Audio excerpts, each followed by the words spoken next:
running.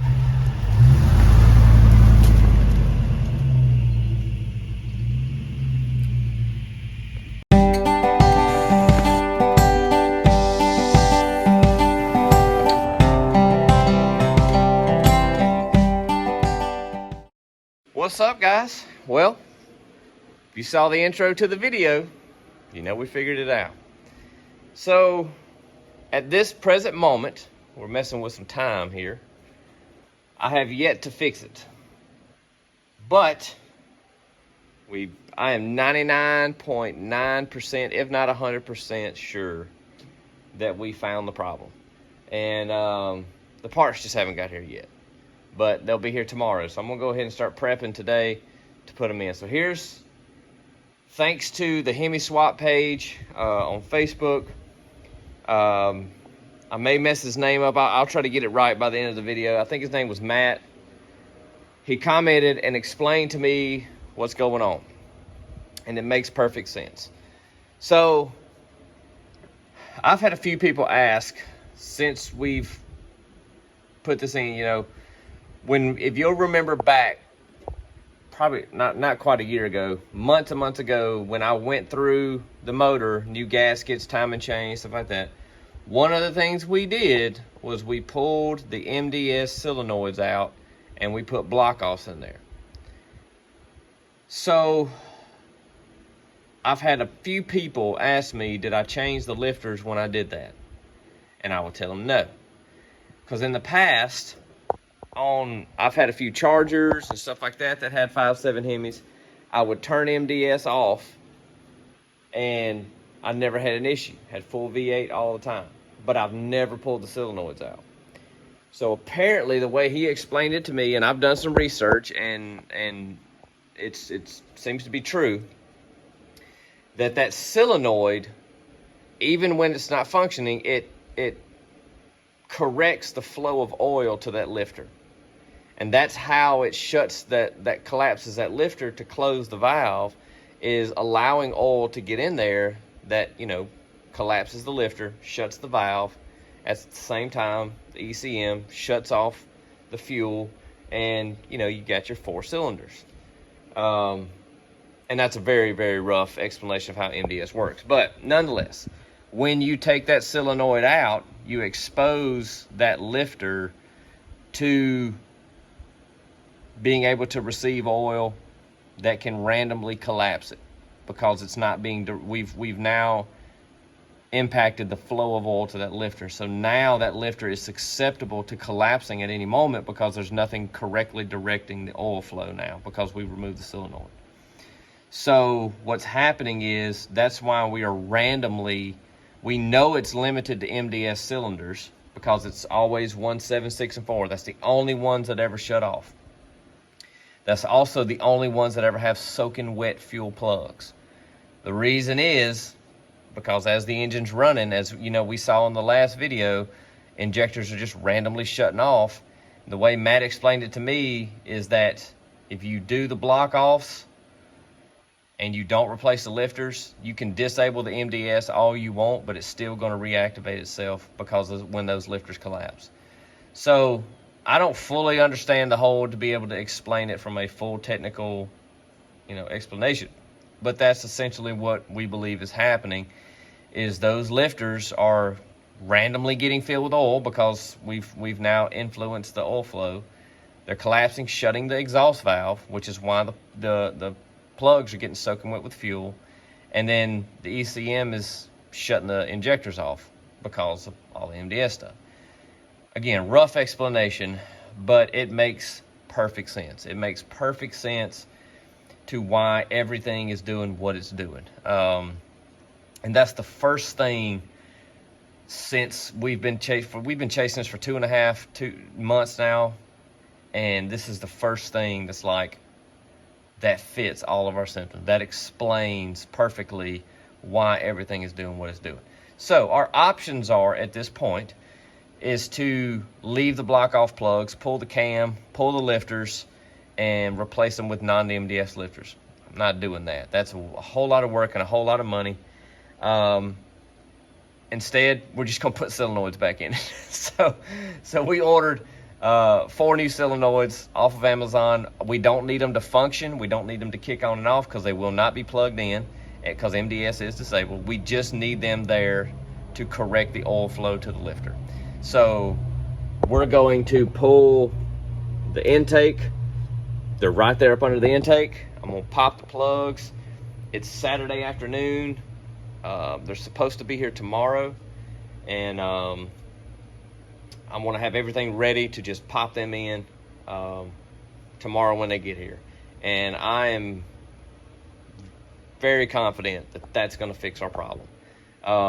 And that's why it's a random multi-cylinder misfire, not a single misfire, because they're randomly, the lifters are randomly, you know, getting oil to them like that, you know, to where it's got a little pin in it. It's a whole thing. But anyway, so yeah, there it is, guys, what we believe it is. So, but what I'm gonna do though too is I've got some oil there. We're gonna change the oil, and I've also got 16 brand new spark plugs. I think these plugs would be fine. I mean, they've had a rough couple of months being fuel soaked over and over and over and over. But I'm gonna go ahead and change them, put new plugs in. I'm gonna go ahead and change the oil because I know the oil is gonna have a lot of gas in it just from these cylinders doing like they've been doing. So just, you know, it's a simple precaution. Just, we're gonna change the oil, change the plugs. And so that's what I'm about to do. I'm gonna rip all this stuff off, go through, have the plugs in, all that stuff hooked back up, but just leave the intake off so that tomorrow when the solenoids get here, we'll pop them in, slap the intake back on, and fire it up and watch it work. So let's get at it. All right, y'all can see we've got the intake off. We went ahead last night, new plugs, all 16 plugs are new. We've got the intake off. I've got the MDS block off. So you can see there's 1, 2, 3, and there's another one back there. I got them out the same way we did the original solenoids. Just drove a screw down in there and took my claw hammer and just, I mean, they pop right out real easy. We've got the new solenoids here. And like I said, these, we don't need them to, they don't even have to work as long as they will route the oil correctly. So we're gonna just drop them all back in the holes. Put the one little 10mm bolt back on her. Not even gonna plug them up. Harness is on the shelf. We just need these here for oil routing, to route the oil to the lifter correctly. So, got that done. One thing I saw this morning, it's now Sunday. This engine hasn't run since Thursday. And this morning I came out drinking coffee before church and just kind of looking at everything. And when I looked down into cylinder 1 here, there was like a puddle of fuel. Same, 4 was dry, 6 had a puddle of fuel, and I can't climb back there yet to see about number 7, but it may have fuel in it as well. But there's just raw fuel sitting on top of them valves. And good thing is it shows I don't have a leaking valve because it's been Thursday and it was still a puddle there. But I took a rag and got down there and dried the fuel up. That's why we're having hard start issues, is because there's just raw fuel sitting in these things. So I believe these solenoids are gonna fix all of our symptoms in these areas. One good thing is, I don't know if you can tell here, but you notice how clean number 7 is, how clean number 6 is, compared to 8 and 5, how black. Having raw fuel dumped that much in there actually cleans stuff, but it's not a good thing. But we're gonna do a little wire cleanup, drop the solenoids in, put the intake back on, change the oil, and we're gonna fire up and watch it run right. All right. Barefooted. Probably sweating. It is 97 degrees outside. Disgusting. And there's lumen starter wire. While we had the intake out, we're just kind of cleaning up some wiring back here, and a whole lot easier to do it now. But we got the solenoids are in. Down there, you see the little shiny guys?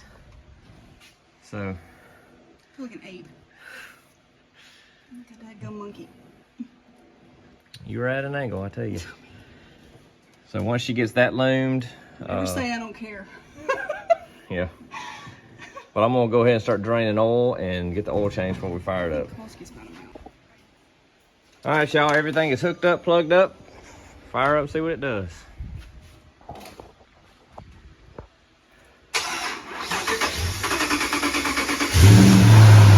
that sounds good. Just keep watching those injectors, make sure they're all good.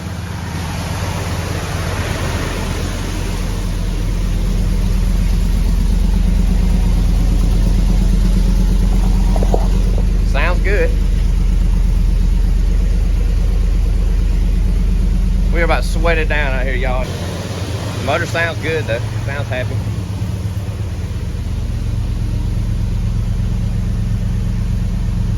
Oil pressure looks good. They're all reading fine. Can you go down to the O2 sensors? See what they look, they should be fine. Hollow. Go down to voltage. All right, she's idling down. Everything sounds good.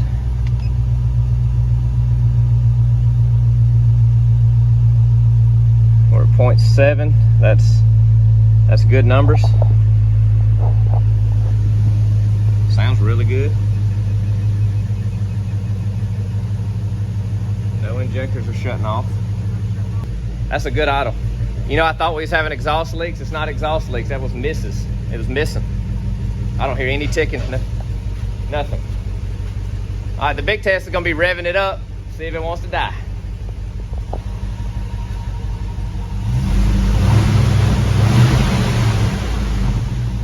Oh, we're golden, son. We are golden. You are now free to dance around your living room. Man. Let's take this boy to the streets. We got street races tonight. Oh my gosh. All right, lesson. Jesus. For everybody who says you don't got to change the lifters. Yes, you either need to change the cam and lifters or leave your solenoids in. We are proving that argument right now. Man, it's hitting. Sounds good. Is the temp moving? I still got to set that temp gauge up, I think. I don't think I've set the temp gauge up. Man, she is smooth as silk.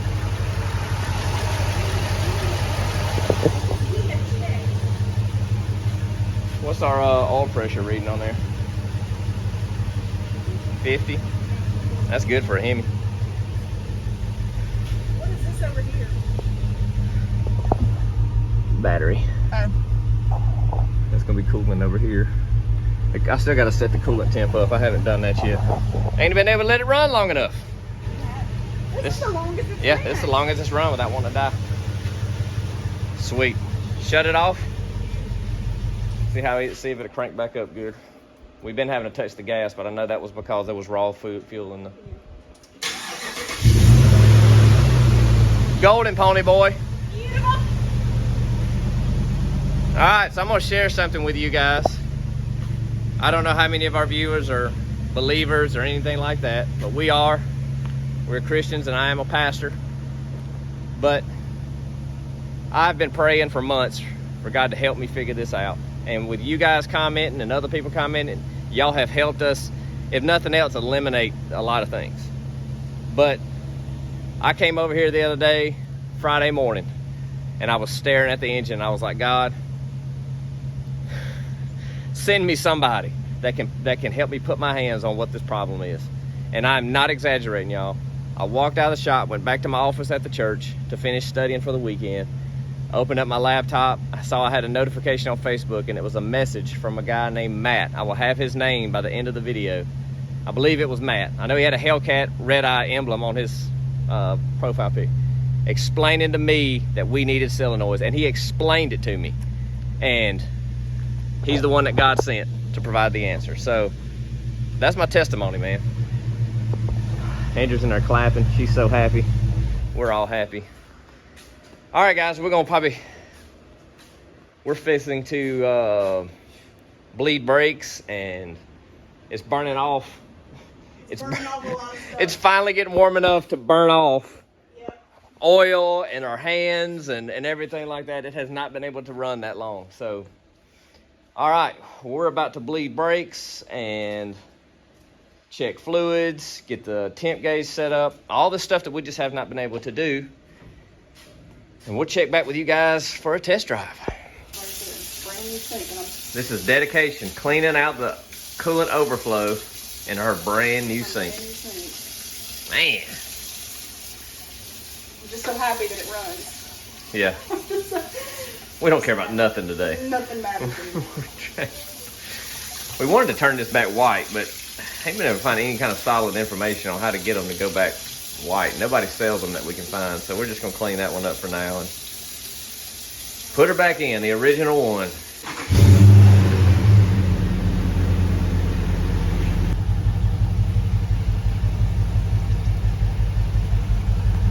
Good. Plenty of room.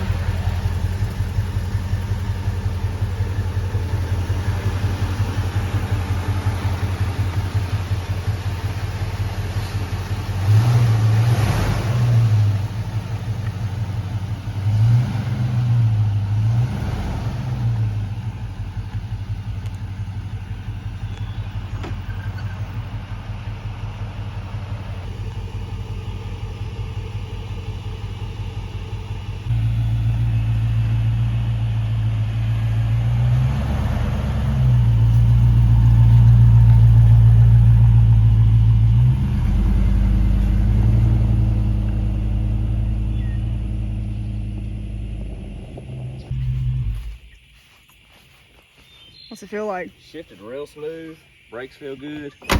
Power steering pump's just screaming because we still gotta bleed all the air out of it, but it shifts like super smooth. Does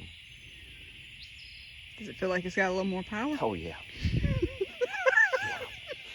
Yeah, very much so. But I think we gotta get the jack it up, or either just we need to jack it up and get the power steering bled, because that's just still got a lot of air in it. But because you just hear that thing whining, but it's getting better. It's getting quieter and quieter. But so Termite's out of the shop, and we got spiders to kill everywhere. There's a massive dirt dauber nest up here somewhere. The other day, I saw the one that's in the dash. And this guy, big. That's like, that's how long Termite's just been. She was building it. She was working on it the other day when we were in it. So we got washing, detailing, spider killing. We got a lot of Termite needs a bath and it's just been sitting in the shop, and we started the swap in January. And dead horsefly. Yeah, there's all the spiders up in here. Yeah. So we're gonna give it a once over, but man, it looks good just being out of the shop. Love it. Golly. Tomorrow we'll go on a legit little test drive. All right, y'all, I found the first little problem as we're getting ready to go on a test drive. I had the front end jacked up, bleeding the power steering and hydro boost system, and I kept getting water down here on the floor when I would close the hood. Well, then when I thought the radiator was leaking right around this seam here. I was like, man, that's a bummer. But what's actually happening, you can see this little dent here on the cap and little ding here on the support brace. Is when I close the hood down, the support brace catches the side of the cap, and it's cocking the cap up, and it's letting water come out when it gets under pressure. So I can't move the radiator. It's all kind of is what it is. I think I'm just gonna take this bar off and cut it across here, and then just kind of back in here, just kind of cut a little section out right in here, and weld the seam back up, touch it up with paint and put it back in, and then it will clear around the edge of the radiator cap. That's really all I know to do. Just kind of one of those things, but I'm gonna get that cut out, and then I think we can go for a test drive.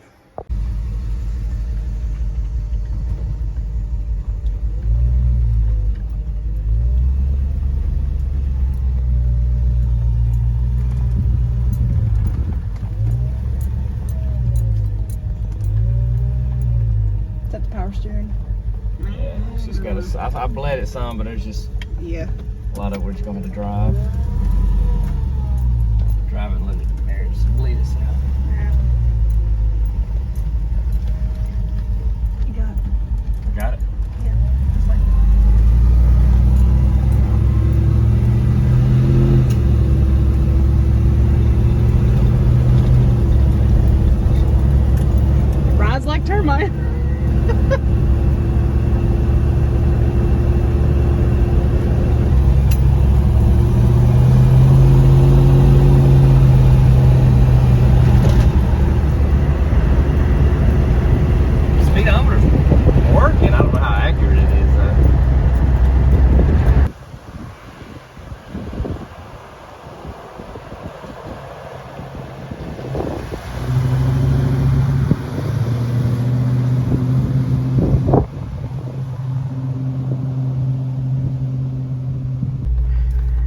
Y'all hear my supercharger? Sounds like an angry cat.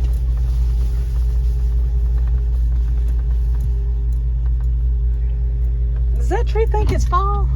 It always is. It's 97 degrees. We didn't get above 200. It's sitting right above 180, so. You want me to roll this up?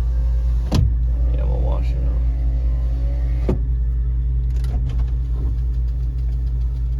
Well, I guess I can stay down. I'm gonna clean this thing out a little bit. Okay. Well, we're back from our first test drive, and no smells or smoke or or anything really like that. Everything seems to be where it should be. Our transmission, we had a little transmission leak right here on this hose, but I had a tear in the hose, and so I just cut it back and that fixed that. The coolant leak was there, that's fixed. We got our notch kind of dug out there, but I mean, it I don't smell nothing, no fluid sprayed everywhere, so everything seems to be good. I just got to get used to it. It's just when it shifts into high gear, it just seems like it's lugging.